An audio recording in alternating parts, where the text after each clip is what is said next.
जय हिंद दोस्तों, ये टू लाइव कुरेन में हम आपका स्वागत है। चलिए, मध्यकालीन भारत हम आपका करवा रहे हैं। खान सर के जो बुक है उससे हम करवाने जा रहे हैं। जितने भी पॉइंटर्स हैं इंपॉर्टेंट है। बीपीएससी 71 और TRE4 के लिए इंपॉर्टेंट रहेगा। आने वाले ग्रुप डी और जितने भी एग्जाम्स हैं सभी जगह आपका हेल्पफुल रहेगा। जहाँ भी जीके जीएस के क्वेश्चन आएंगे यहाँ से पूछे जाते हैं। इस्लाम का उदय और अरब आक्रमण जो है मध्यकालीन भारत हम पढ़वा रहे हैं। इससे पहले का पार्ट अब प्लेलिस्ट बना दिया गया, उससे आपको जाकर के कनेक्ट कर सकते हैं। इस्लाम का उदय तथा अरब आक्रमण 22 अप्रैल 570 से आपका 8 जून 632 आपका लगभग इस्लाम का जो उदय हुआ 62 वर्षों का इतिहास इसमें हम जानेंगे। कुरान को धार्मिक कानून को जवाबित कहा गया है। कुरान जो है धार्मिक कानून को क्या कहते हैं, उसको जवाबित, ये सारे टर्म जो है याद रखिएगा। मदीना के कुरैश और मुस्लिमों के बीच 3 युद्ध हुए थे। एक तो जंगे बदर हुआ था मार्च से अप्रैल में आपका 624 ईस्वी में। जंगे उहद आपका जो है मार्च 625 में हुआ। जंग आपका खदक आपका जो हुआ है मार्च अप्रैल 627 में। इस्लामी कानून बादशाह के राजनीतिक संस्था स्वीकार नहीं करता, इसलिए उत्तराधिकारी के नियम को भी ये नहीं मानता है। इस्लामी जो है कानून बादशाह को राजनीतिक संस्था स्वीकार नहीं करता है, इसलिए उत्तराधिकारियों के नियम को भी नहीं मानता है। मोहम्मद बिन कासिम से पहले अरबों के जो है 2 असफल आक्रमण भारत पर हुए। नंबर आपका बन रहा है, कमेंट बॉक्स में बताइए कितना नंबर बन रहा है। तो CBTU2 के लिए प्रिपरेशन में लग जाए। ग्रुप डी के लिए भी हम चर्चा करेंगे आने वाले वीडियो में। RRB के जितने भी एग्जामिनेशन है आपके उस पर चर्चा करिए। चलते हैं बिहार BPSC, चलिए आगे कंटिन्यू करते हैं। पहला 711 में उबैदुल्लाह के नेतृत्व में हुआ था, 711 में उबैदुल्लाह। दूसरा आपका 711 में बुदैल के नेतृत्व में हुआ।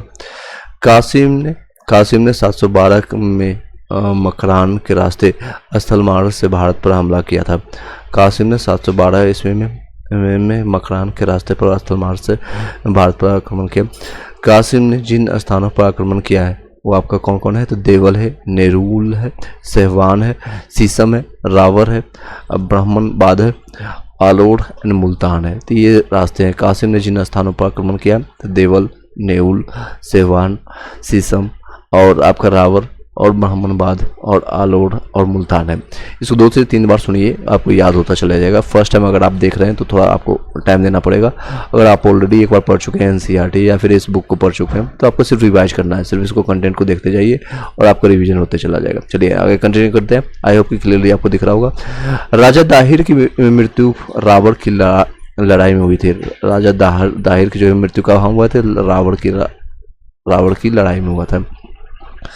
कासिम ने दाहिर के पुत्रों यानी कि सूर्य देवी और परमिल देवी को ब्राह्मणबाद से पकड़ा था। कासिम ने दाहिर की जो है पुत्रियों को सूर्य देवी और परिमल देवी को ब्राह्मणबाद से पकड़ा था। बजहरा सीसम के जाटों का सेनापति था। बजहरम जो है सीसम के जाटों का सेनापति था। वो कासिम के सीसम पर आक्रमण के समय मारा गया था। यानी जितने भी मुगल आए या फिर जितने भी ये सारे हैं इस्लाम धर्म ये लुटेरे ज़्यादातर ये यहाँ पर यह इस तरह से देख सकते हैं। बजहरा जो है कि सीसम के जाटों का सेनापति था। वो कासिम के सीसम पर आक्रमण के समय मारा गया था। मोहम्मद बिन कासिम और खलीफा वलीद की मृत्यु 714 ईस्वी में हुई। वलीद के बाद सुलेमान खलीफा बना। चालुक्य शासक बुलकेशिन राजा नीचनाश्रय को अरबों को पराजित करने के कारण नौसारी अभिलेख में दक्षिण पत्ते के ठोस स्तंभ की उपाधि दी गई। चालुक्य शासक पुलकेशिन राज्य आश्रय को अरबों को पराजित करने के कारण नौसारी अभिलेख में दक्षिण पत्ते के ठोस स्तंभ की उपाधि दी गई। जजिया कर लगाने वाला पहला शासक मोहम्मद बिन कासिम था। जजिया कर कौन लगाया था सबसे पहले, तो मोहम्मद बिन कासिम। और इसको हटाया किसने था, अकबर ने हटाया। फिर किसने लगाया था, औरंगजेब ने लगा दिया था। तो इस तरह से कोरिलेट कर दीजिएगा मध्यकालीन भारत को और मॉडर्न हिस्ट्री से भी कनेक्ट कर सकते हैं आधुनिक भारत से में। भारत पर अरबों का आक्रमण जो है आक्रमण 636 में 636 याद रखिएगा। 636 में खलीफा अमर के समय में थाने पर हुआ था। भारत पर अरबों के प्रथम आक्रमण कब हुआ था? तो 636 में खलीफा उमर के समय में थाने पर हुआ था। पश्चिम में भारत में प्रवेश करने के 3 स्थल मार्ग थे। हैवर के घटना, बोलन की घाटी से, मकरान तट से, जलमार्ग से। सर विलियम मोर के अनुसार सिंध विजय के इस्लामी नीतियों में एक नए युग का प्रारंभ किया। सर विलियम म्योर के अनुसार जो है सिंध विजय ने इस्लामी नीतियों में एक नए युग का प्रारंभ किया। गिवन के अनुसार जो है हजरत मोहम्मद ओशो ने एक हाथ में तलवार और एक दूसरे हाथ में कुरान लेकर के इस्लाम का प्रचार किया। गिवन ने बताया था, किसके क्वेश्चन आता है कि हजरत मोहम्मद के बारे में एक हाथ में तलवार और दूसरे में कुरान लेकर के किसने प्रचार कराया था? तो गिवन ने बताया था। किसने बताया? गिवन ने। सुलेमान जो है 9वीं सदी में लगभग 800 समथिंग में भारत आगमन के समय जो है आपका प्रतिहार शासक उसमें था, मिहिर भोज था, और पाल शासक आपका धर्मपाल और देवपाल थे। नेक्स्ट है अल मसूदी, आपका 10वीं सदी के आसपास 900 समथिंग में भारत आगमन के समय प्रतिहार शासक था महिपाल, और राजकूट शासक आपका इंद्र द्वितीय था। नेक्स्ट है तुर्कियों का आक्रमण। सबसे पहले इस्लाम का आक्रमण हुआ था, उसका तुर्की का। इस तरह से आपका देखेंगे तो सभी लोगों ने आक्रमण करते करते उसके बाद फिर अंग्रेज लास्ट में आता है, और अंग्रेजों के बाद फिर इंडिया को आज़ादी होता है 1947 में। चलिए इसको कंप्लीट करते हैं। तुर्की आक्रमण। गजनी जो है वंश की स्थापना जो है अल-पली ने किया था। इसे यमीनी वंश भी कहा जाता है। यमीनी सुबुतगिन अल्पतगिन का एक दास था जो बाद में उसका दामाद भी बना। वह 977 में गजनी के सिंहासन पर बैठा। सुबुतगिन की मृत्यु 999 के समय उसके साम्राज्य में अफगानिस्तान, खुरासान, बल्ख और भारत के पश्चिमोत्तर प्रदेश से सम्मिलित थे। सुबुतगिन की मृत्यु जो है 999 में 999 में इसमें उसके साम्राज्य में अफगानिस्तान, खुरासान, बल्ख और भारत के पश्चिमोत्तर प्रदेश में सम्मिलित थे। मोहम्मद गजनवी सुबुतगिन का पुत्र था। वह सुल्तान की पदवी धारण किया था करने वाला प्रथम शासक था। सुल्तान का पदवी धारण करने वाला पहला शासक कौन था? तो मोहम्मद गजनी का जो है पुत्र कौन था? सुबुतगनी। वह सुल्तान का पदवी धारण करने वाला पहला शासक था। बगदाद के खलीफा अलकारदीर बिल्लाह ने उसे यमुनुद्दौला और यमीन उल मिल्लत की उपाधि दी। मोहम्मद गजनवी के आक्रमण के समय भारत की स्थिति मुल्तान, करमाथी, सिया, फतेह दाऊद थे। सिंध में अरब थे, और हिंदू कुश में जयपाल आपका जो है हिंदू शासित वंश थे। कश्मीर में संग्राम राज लोहार वंश के थे। कनौज में राजपाल आपका प्रतिहार वंश था। बंगाल में महिपाल आपका प्रथम जो है पाल वंश के थे। और दक्षिण भारत में आपका चोल और चालुक्य थे। और दिल्ली में आपका अनंगपाल आपका जो तोमर वंश चल रहा था। उसके बाद आपका गुजरात में दुर्लभ राज चालुक्य वंश, बुलंदखंड आपका चंदेल वंश है। बेहिंद का युद्ध महमूद और आनंदपाल के बीच में हुआ था। महमूद के आक्रमण के समय में हिंदू शाही राज्य की राजधानी उद्भांडपुर थी। महमूद ने संस्कृत लिखे सिक्के चांदी जारी किए थे। महमूद ने संस्कृत लिखे चांदी थी। ये भी क्वेश्चन आता है कि ऐसा जो मुस्लिम शासक है जो संस्कृत लिखे चांदी सिक्के जारी किया था, तो महमूद ने किया था। महमूद ने 1001 से लेकर के 1027 तक भारत पर 17 बार आक्रमण किया था। मोहम्मद गजनवी जो है 17 बार, ये क्वेश्चन कई बार आ चुका है। जो उसमें कुछ आक्रमण जो है आपका, चौथा आक्रमण जो हुआ था मुल्तान पर हुआ था। 1000 मुल्तान जो भी पाकिस्तान में पड़ता है, उसमें भारत का ये पार्ट, अखंड भारत का पार्ट था। 1005 में हुआ था। 12वां आक्रमण जो है कन्नौज मथुरा में हुआ था 1018 में। 14वां आक्रमण जो है ग्वालियर और कालिंजर 1021 में हुआ था। और 15वां आक्रमण गुजरात में 1024 में हुआ था। आपका 16वां आक्रमण जो है सोमनाथ शिव मंदिर आपका 1025 में हुआ था।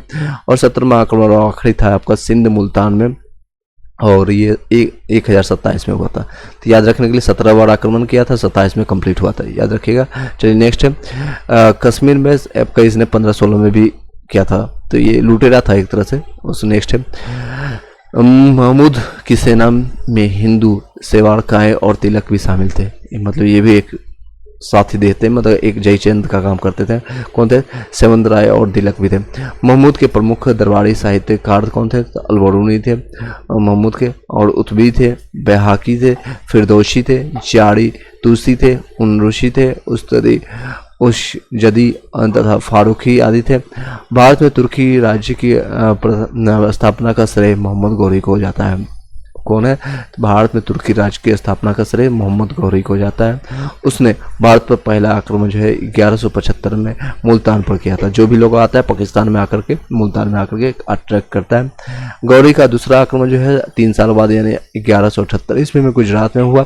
इस बार उसे भीम टू की सेना से हार का मुंह देखना पड़ा। इसमें गुजरात पर चालुक्य राजा मूलराज द्वितीय का शासन था। गौरी की हत्या 13 मार्च 1206 को आपका गोरखनों के ने सिंध के किनारे दमसक नामक स्थान पर की। गौरी ने भारत पर आक्रमण करने के लिए गोमल दर्रे से होकर के सिंध पहुंचने वाले मार्ग को अपनाया था। गौरी की सेना के प्रमुख ने सेनापति खारवक खरमे इमाल और मूलकल्ला खारदोज कुबोचा और एवक थे। तराइन के द्वितीय युद्ध में राजपूत सेना के कमाल जो संभाल रहे थे गोविंद राय और खांडेर राय और बदशाह रावल के हाथों में थे। तराइन के द्वितीय युद्ध कब हुआ था आप लोग बताइएगा? ये आपका 1192 में। बख्तियार इख्तियार देख सकते हैं, इख्तियारबुद्दीन और बख्तियार खिलजी, जिसको बख्तियारपुर अभी जो जंक्शन बना हुआ है पटना के नज़दीक आपका, एवक की सेना का एक सरदार था।